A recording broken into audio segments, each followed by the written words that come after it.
5, 4, 3, 2, 1. Hey, welcome to Amateur Opinions. This is your host Deuce. You already know it's a brand new week, brand new episode. Got my man Ntsako in the building. Hey man, thanks for having me, man. Hey man, welcome man. Great to have you. We've been speaking about bringing you on for quite a no, I wouldn't say not too long. 2 weeks. Yeah, 2 weeks. But hey, that's solid. Yeah, right? that's solid, bro. Thanks for coming, man. Appreciate it. Sure, thanks, I've had issues the past couple of weeks to just get someone to sit there. Because initially I was actually trying to get a Junga to come on.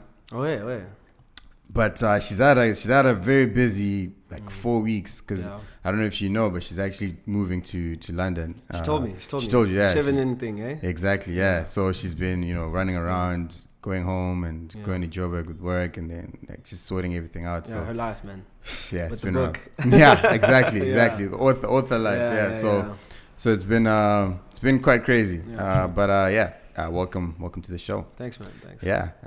So, dude, how's it going? How's life, basically? Geez, man. People don't actually mean it when they ask that question. Yeah, but when we're on the podcast, we mean everything we ask. Sounds so sincere when you ask. So I was like, oh damn, how's my life? Yeah. Dude, I'm doing well, man. Good, in good spirits. Yeah. Doing a lot of traveling these days, so that's quite traveling. Well, Where? just between Cape Town and Joburg. Okay. Yeah, What's the reason for your traveling in between? Business. Yeah, business. What's your business? What's my business? Yeah. Okay, so I run a security technology company. Called Junga. Right. Mainly Cape Town based, but starting to have a lot more work in Joburg. So we've developed this affordable home alarm system or home security system. Right. So it's different to what's out there currently in the market because our system actually connects you to your community. Okay. So we kind of take out armed response companies out of the loop, and we're focusing mainly on notifying people within your community. So that's your family, your neighbors, people who are most concerned by your well-being. But I must also say it's mainly focused around the township. Yeah, exactly. That's where we identified the problem. There are no affordable solutions to people's, emergencies. So yeah, that's why we exist, man. I'm guessing the removing the armed response from the equation makes it cheaper for them. Yeah, definitely. There's a lot of things that make it cheaper. So first of all, there's different armed response companies that have tried to get into the township, but they've failed. A lot of them don't actually want to invest, the necessary resources and infrastructure to actually be there effectively. So the likes of your ADT or whatever, they'll claim that they're going in there, and then they'll find another partner like SecuPro or something like that, and then you're not actually getting the ADT quality response, but you've got the ADT contract. Sure. And then also people don't have the police as well are not adequately able to respond because there's just so many things happening at one time. It's hard to find why must we come to your house? You know what I mean? So so ours is cheaper because of the response, but also the technology that we have under the hood of the actual product. We're not using Wi-Fi. It's not a Wi-Fi product. Doesn't use a SIM card either. Okay. But it uses a dedicated IoT network to communicate. So dedicated in between the actual all the units. Are you saying all the units that you have? What do you mean? So they don't communicate to each other. It's the way that the units communicate to us on our back end. Yeah. Right. So it's a new a relatively new IoT network called Sigfox. Okay. So this thing is dope because it allows the devices to have a very low power consumption. So we're able to get 8 months worth of usage on one recharge. Whoa. Yeah, it's incredible. But then beyond the fact that it's got really cool power consumption characteristics, it's also just very affordable.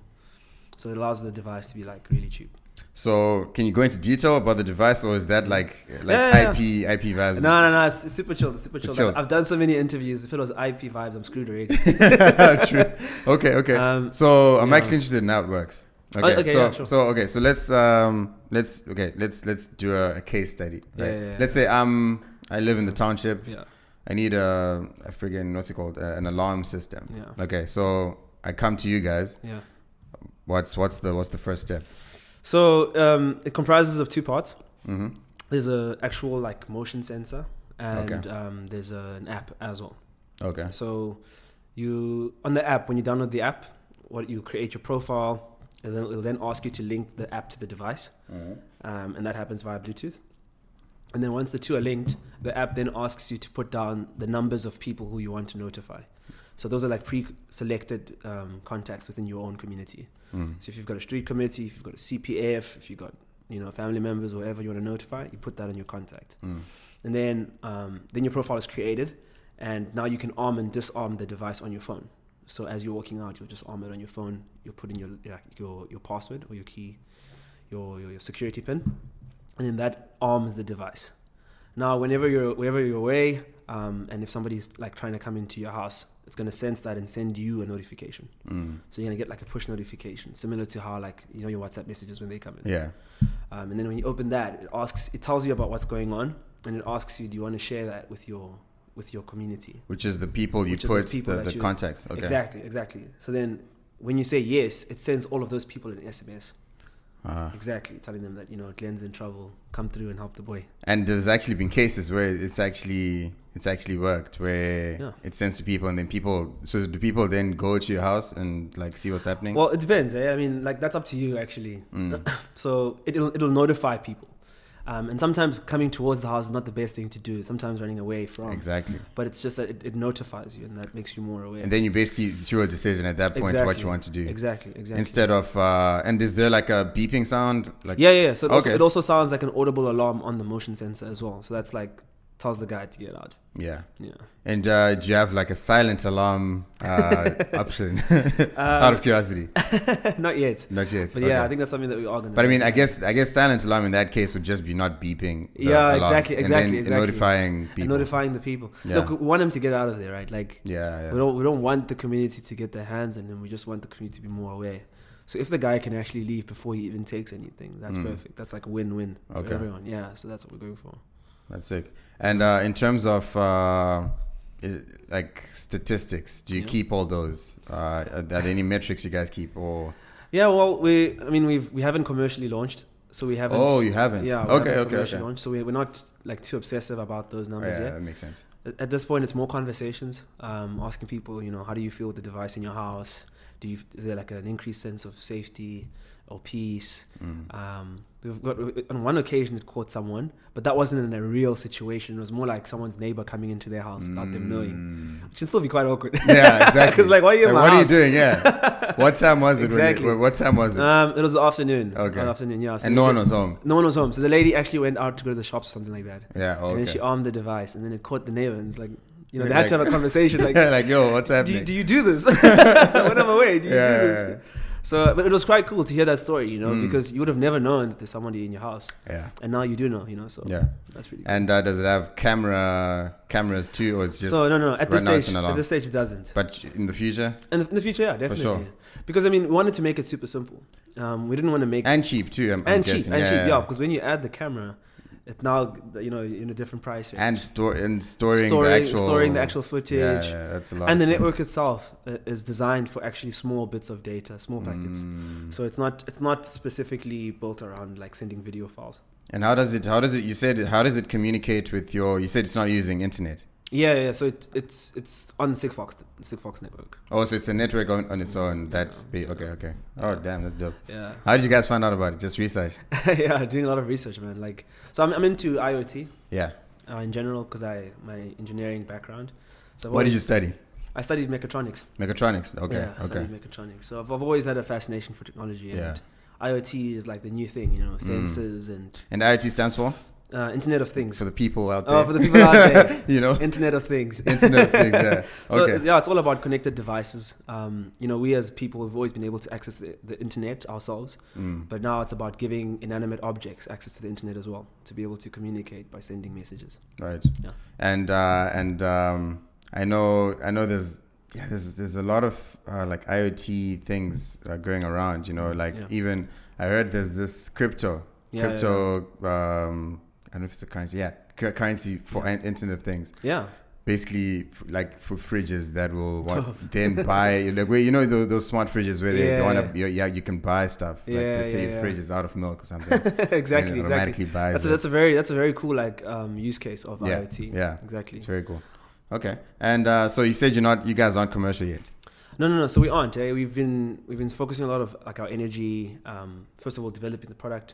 Now it's developed and it's working, and it's testing it with people's like houses and actually giving it to them and asking them what they think.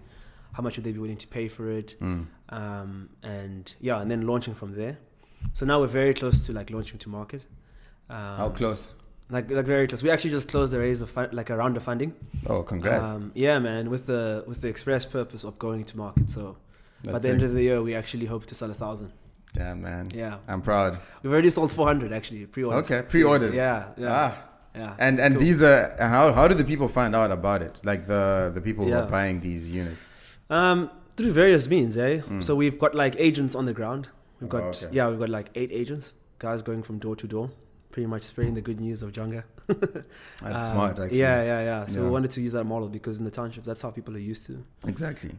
Like getting things like Tupperware, that agent model. It's quite successful. But also surprisingly on our website as well. Okay. Guys are on the internet, bro. So they check out our website and then they come through and then they're like, hey, man, I want it. And surprisingly as well, we've had a lot of people who are not in the townships also very interested. Like I got a call from a farmer in Limpopo.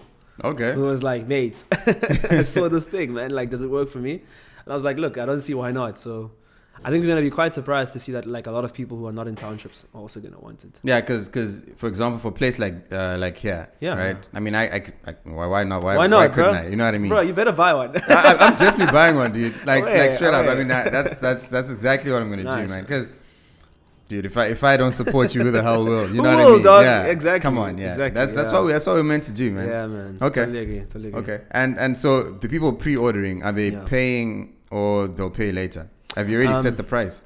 Yeah. So we're still quite flexible. I mean, for us, we're still running that experiment of seeing what's that best price point. So we'll negotiate. And some of these guys are actually ordering big numbers. Like an insurance company actually like bought 200. So I was just like, oh, okay. Just casually. Yeah, man. Like, yeah. And that's like, that's the first batch, If it does well, they're going to order like a lot more. So what's the plan of this insurance company? Like why are they buying multiple? Like involved. Okay, so for them, they're providing like home insurance, right? To cover people for the structure itself, but also the contents. So by having our device inside the home, you're reducing the risk of theft. Right. So if you reduce the risk of theft, then you don't have to pay claims so often, right? So that works beautifully. And then and insurance saves money. insurance saves money. But look, it's actually a win-win-win. It's a win-win, yeah, because they're not paying as much. It's not even a win-win. It's a win-win-win. What's the third win? I'll explain it to you, right? Okay. So we win because these guys, they buy a lot of our devices, right? Yeah. The homeowner wins because they now have access to affordable insurance and security. Because the risk of theft goes down, you don't have to pay so much on a monthly basis for your insurance. So they win. And then the insurance companies win because they've got happy customers. Yeah. And also, it's quite hard to sell home insurance in the township. Like, you can't touch it. You can't eat it. Yeah. You know what I mean? Yeah. But if it comes to the security product, then it's like, oh, okay, wait. Like, there's more value. There is. Win. And then win for you, obviously. Exactly. Damn. Exactly. And so did you guys actually approach the insurance company or did they just... They actually reached out. But we're having conversations with quite a few. Yeah. The guys are interested. Boys are interested. Yeah, because it's an untapped market essentially, right? Yeah. Oh man, that's exciting, dude. It is. That is exciting. And in terms of how big is your team? How big is your team right now? Yeah, so it's a 3.5 man team. 3.5 man team. Yeah, 3.5. Okay. And then what's the half? So the half is like a part-time person. So it's 3.5, and then we've got 3 angel investors. Yeah, so they're not operationally involved. More on a strategic level, they provide me with like insights and stuff. Okay. And how long did it take you guys to actually develop your product into a working one? Yo, geez, too long. Too long, huh? How did you start the company? Let's start there. I started it maybe about 3 years ago now. Okay. Were you still at university at this point? I was. Okay. And people forget that it's taken that long. Like, I'm glad they must forget it. But yeah, man, we tried to build it twice before this time and we failed quite dismally. But obviously, I didn't post that on Instagram. that's the stuff that doesn't make it Instagram. People don't even see that. Yeah. Well, we tried it twice. We failed. So how did you try it the first time? The first time was, I think we wanted to outsource some of the development to a company. And that was the first time I saw a quote in the million, man. In the millions. So I was like, okay, this is not going to work. So you wanted them to create the device? Yeah, the device itself. I mean, I was doing engineering, so I was going to supervise that process. I had done all the designs and everything myself. So you did the design? I'd done the designs. Okay, so they were just not everything, okay. but they were going to be more of an implementation kind of partner. Right. Because I was still studying and I didn't have the actual equipment to do this stuff, so they were going to implement some of the designs that I have and then also assist me with that. Those quotes were crazy, man. So the million was the fail. It was the failed. it was like 2.3 million, and I'm just there, dude. And I'm like, dude, I should just go to my tit. Like, I can't even breathe. That didn't work out. Yeah, I can imagine. So then we were like, okay, let's try and bring somebody on board. So we brought a guy on board, very talented dude, but at the end of the day, he wasn't able to do it.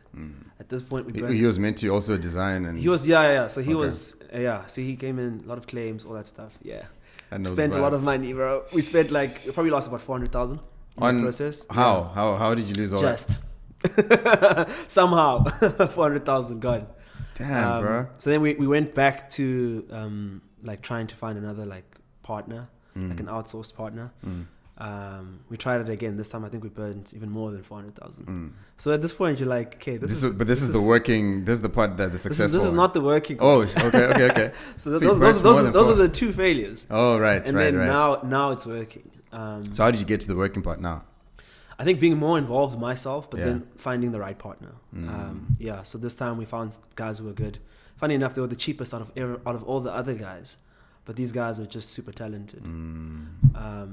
Two engineers based in Somerset West. I don't even remember how we ended up finding out about these guys, but young guys. Not relatively mid-30s. Mid-30s, yeah. Right. So myself and them, we formed an engineering scrum team or whatever. And we worked on it. So you guys designed it yourselves, the three of you, and in terms of the implementation, them okay. more. Because I've been focusing more on just running the business. Yeah. Because you're basically the CEO. Yeah. So I'm the CEO. There's so much more to a business than just the product, man. Yeah. The product. Apparently, some say the product is the easy part. The product is definitely the easy part. So what are the challenges you've actually faced? Too many to list, man. The product has been a big one. I won't lie. But also growing the team. So we've had people who come through us and then leave and stuff. It's always hard to find people who are talented but then also align from a values perspective. So that's been quite a challenge. Also sometimes it's hard selling anything into the township. It's actually very tough. That's why a lot of brands they try and enter, then they get handed off and then they just take the L and then they take the L and they have to bounce. Yeah. You know what I mean? And that speaks to having a brand that's genuine, because people are wising up to the fact that there's all these companies coming into the townships trying to extract value, but they never do anything to actually build the township up. So people in the township now are actually dude, we're not going to just accept anything, just because it sounds good. Yeah. But do you have skin in the game? So we've spent a lot of our time, maybe about 70% of our time actually in the township, trying to build relationships, engaging with the community, having workshops, hearing people's stories, because you can't just go in there and be like, this is my story, this is why it's going to work here. But hearing their stories and and seeing, do they actually need it? We've been very pleasantly surprised that people are like, dude, when, dude? Just say when. So that's been cool. Oh, love it. Yeah. And in terms of your story is actually it's actually quite inspiring. Oh yeah, it's quite inspiring because you started this at university, right? And you did engineering, and I did engineering too, and how tough it is. Yeah. So actually deciding to start a company while you're there, and you're properly involved with it. It wasn't just an idea. You actually started the actual work. And now that you're finished, are you doing your master's right now? Yeah. Finishing off my master's. So you're still doing school. Exactly. So what's your master's in? So my master's is in computer science. Computer science. Yeah, okay. So you're focusing more on the software side. More on the software side, exactly. Okay. So I went into mechatronics because I wanted to get a good balance of hardware, software knowledge. Mechatronics I found focused a lot more on the hardware side of things.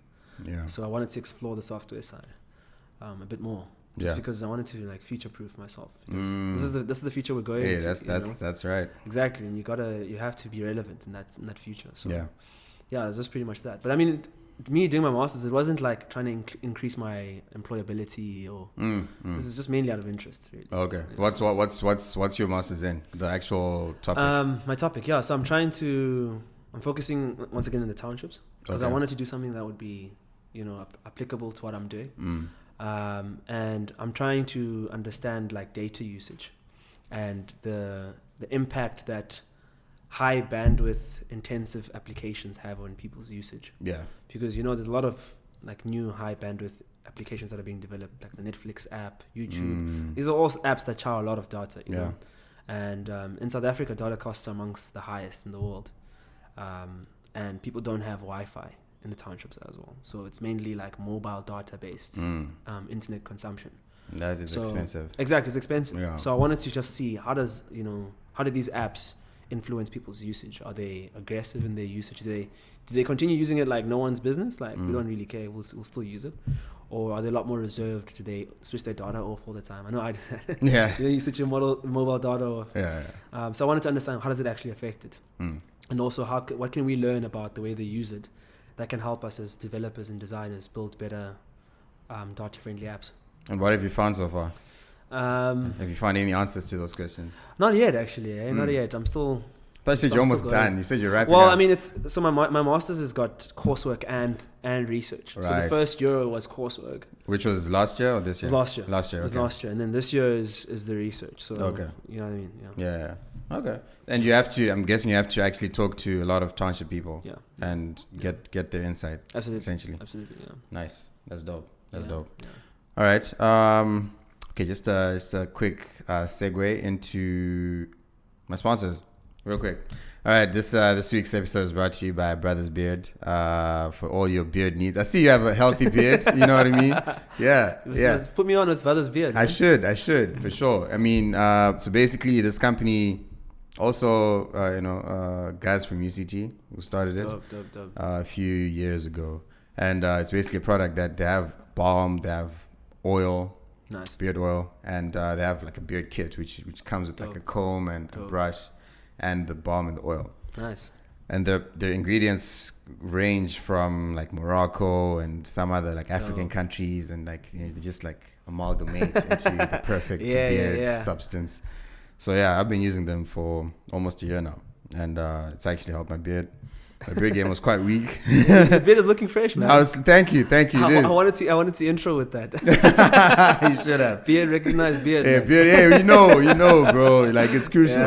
Once this goes, like it's just I'm basically a nobody. You're irrelevant. Yeah, I'm a nobody. So that's what's up. So if you guys want to check them out, just check out their website, brothersbeard.africa. Dope. If you do end up ordering, just let them know you heard of them from Amateur Opinions, and we're actually getting a code for promo. So basically, you get 10% off your order if you put Amateur on your order. But then that's not up yet. I'm still like begging them, like, yo, please get it done. It's not a lot of work to do. Come on, Brothers Beard. Come on, Brothers Beard. You're slacking. So let's hope that they actually get that done soon. But I think, dude, thanks so much for coming through. I think as far as this episode is concerned, I think it's been pretty decent. For your debut on the show. I'm pretty sure I'll have you on multiple times. Thank you. I enjoyed it too. Learned a lot, and all the best to Junga, dude. Thanks, man. Thanks. And before we go, what does Junga mean? So Junga is a Xhosa word, okay, which means to look. And we want to encourage communities to look after one another, because historically that's how security worked. It was, you look after your neighbor looks after you. Yeah. So we wanted to kind of bring that back. And I mean, before the interview, you asked me what do we call ourselves? What is Junga, right? Yeah. And you asked, are we a security company? I said nah. Right. You asked, are we an engineering company? I said no. Nah. And the actual answer is that we're a movement. You're a movement. We're a movement. Exactly. So it's all about community safety and security, looking after our own neighbors, because I mean, they're the people who are most concerned about our well-being, not some security company. Yeah. Exactly. And that's the thing with movements, man. Like actually get what you're saying. That actually makes a lot of sense, because movements they mean much more. Yeah, exactly. And it's I have like my favorite comedian at the moment is this guy called Andrew Schultz. Sure. Right. So what he did, so he wanted to take the normal route into like comedy, which is basically you get a deal with Netflix or HBO, Showtime, get a special, they pay you, do this thing, and then boom, you get money. Yeah. But none of them wanted him, right? Yeah, they all he got no's like all the way. So he started just working on him, creating a movement.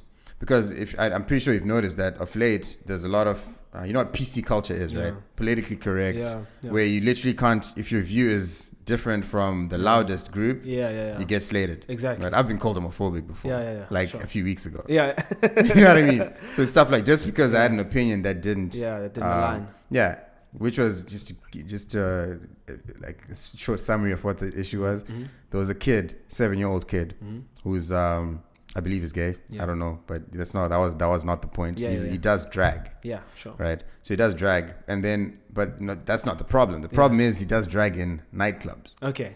Right. So like, how did they let a kid that young in nightclubs? That's my point, bro. That's all I was saying. I see where this is going. That's all I was saying. I was saying like I don't want, if it was your daughter, would you let her model? Not even strip. I won't even go to strip. Would you let her model in nightclubs? Just walk on a runway where there's like niggas or like potentially creeps, basically throwing money and doing all those things. Obviously, no. Nah. So I'm like, obviously, like it's weird because we're at a time where, like, a lot of things you can't say no. You can't say this is wrong. Yeah.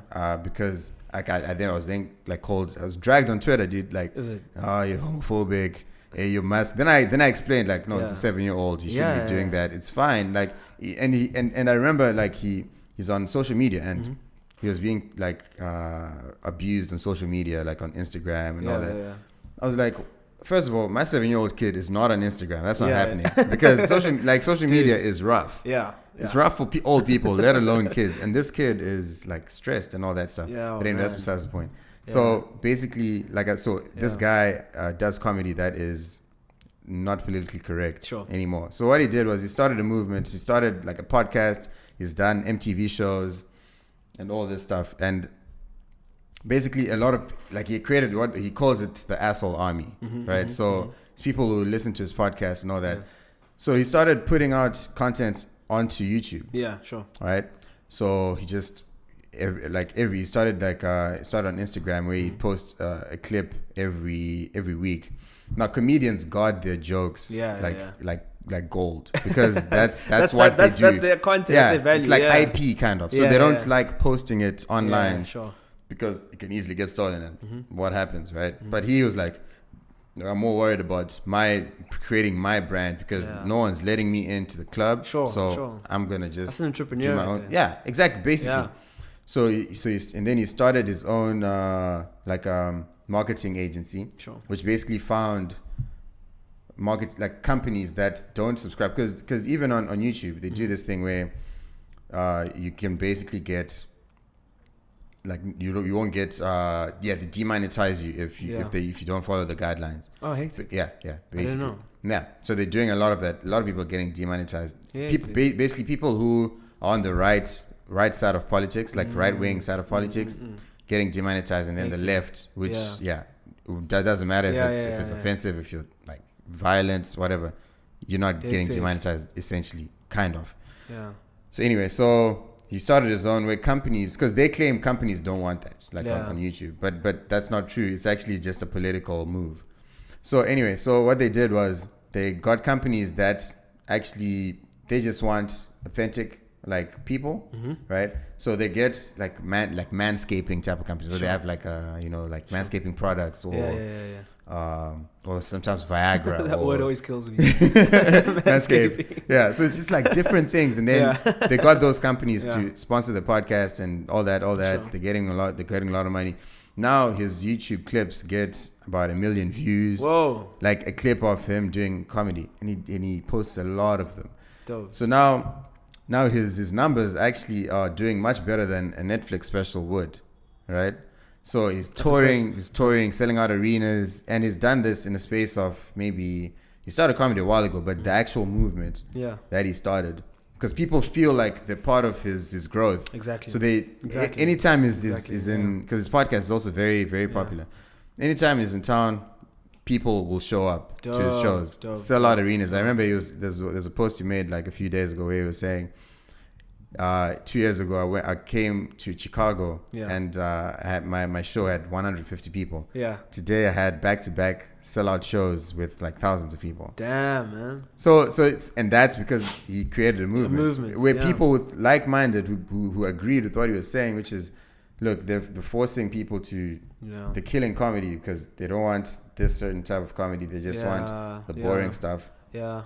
Because people are getting cancelled and all that. They're like, if you get a Netflix special, they tell you can't talk about this, you can't talk about this. If you're talking about politics, we don't want you to you can't talk about these. You can't talk about this. Talk about that. Basically, if it's anti-Trump, then we're cool. Exactly. But if it's pro-Trump, we don't want that. That kind of thing. So it was very boxing. It was boxing people in. So he just does whatever he wants basically and create a movement. But that's why I was saying I've seen how movements actually make a big difference. That's a great example of movement. Look, people don't resonate with companies. They resonate with the movements. The movements, behind the companies. Yeah. We're trying to be a movement. And it looks like you're succeeding. If you're actually managing to break into the township market, that's actually dope. Yeah. And trust. In fact, I can pre-order my own. Yeah, dude. Yeah, I'm gonna do that. I'll hook you up. I'm gonna do that. Hey, but as far as this episode is concerned, thank you so much for joining me. I think that's about it. I'll definitely help you on again. Cool, thanks, man. For sure. It's a dope episode. And look, do you want to plug do you have an Instagram account for the company? Anything you want to plug? Yeah, we got socials for everything. With accounts and everything. Just Junga. If you search Junga, you'll find us. Yeah. So at Junga, that's your Instagram account. Yeah. Really, you just found that? No one had taken that. Like literally. Go look for it. If it's not Junga, I think it's probably Junga Systems. You need to know, bro. People are gonna search. People are gonna follow some random Junga dude, and then he's gonna wonder like, how did I get this many followers? It's definitely our logo, right? So if it's someone's face, that's not us. Okay. Fair enough. Yeah. Okay, so Junga and your website, what's it called? Where people can pre-order? Junga.co. Junga.co. No .za. That okay. Yeah, that always causes confusion. Junga.co and people can pre-order. Exactly. Right now. They can. Perfect. All right. And don't forget to like, subscribe, and share. And just if you have any comments, just either DM me on Instagram, comment on the YouTube. We're available on all platforms for the audio. So yeah, thanks so much for joining me. And this episode is done. Have a good one. Cool. Thanks, all right, peace. No worries.